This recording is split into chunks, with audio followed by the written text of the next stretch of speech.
Ripping the half-disintegrated visor off, Sergeant Gavriel Loken stomped into the tail of the serpentine Xenos machine and put multiple bolt pistol shots into its chest before the loathsome thing could phase out of reality like a slippery eel.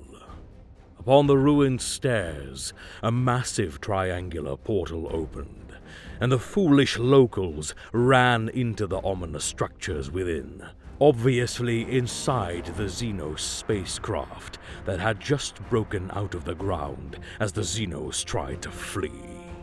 While Captain Lacton Cruz requested an orbital strike onto the Xenos craft, Loken could not suppress his confusion.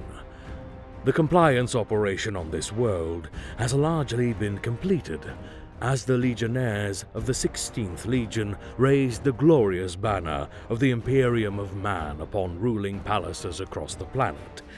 Planetary resistances have put down their weapons, repenting for their foolishness in resisting their imperial saviors, except this one city. The discovery of Xenos machines existing openly among the populace here has changed the nature of this compliance operation, from a simple enlightenment campaign of people against the foolish planetary leaders to saving the locals from the vile Xenos enslavement. And like the Osiris Rebellion that the 13th Legion put down, the 16th shall see the Xenos oppression upon mankind be lifted. The infiltration of the vile Xenos machines upon the body and mind of the locals has shown to be catastrophic, as they banded together with the monstrous Xenos machines to ceaselessly fight against them, even after the Xenos machines had been killed. The brainwashing appears to be so deep that the prospect of purging the entire city has been uttered across the Vox.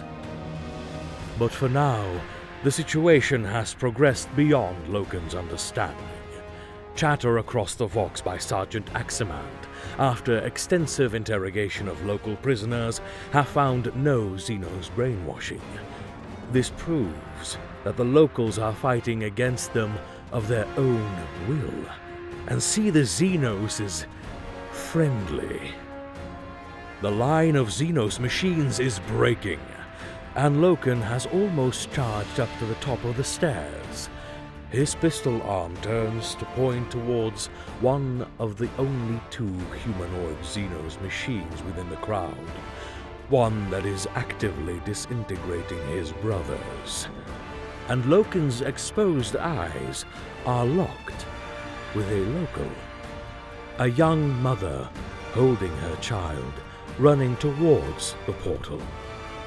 In her eyes, he sees no gratitude, no relief towards her Astarte saviors, only panic and terror. A wave of uncertainty washed across Loken's mind. Why? Why are you going with the Xenos? An answer that will never be given by the young mother. A single, well-placed bolt could save her and her child from Xenos oppression. But Loken could not pull the trigger. A useless failure. Terrified of greatness, cowardly grasping at triviality.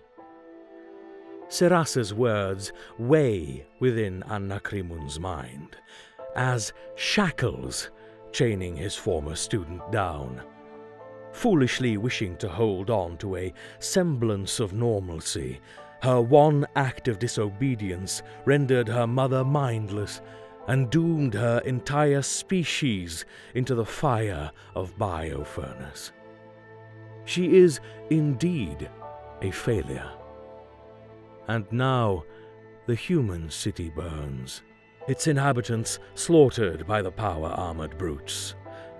Those that followed her canoptex to this ruined field that was once the city park are but a few thousand in a city of millions. And they are coming now, roaring with their backwards projectile weapons and barbaric chain blades.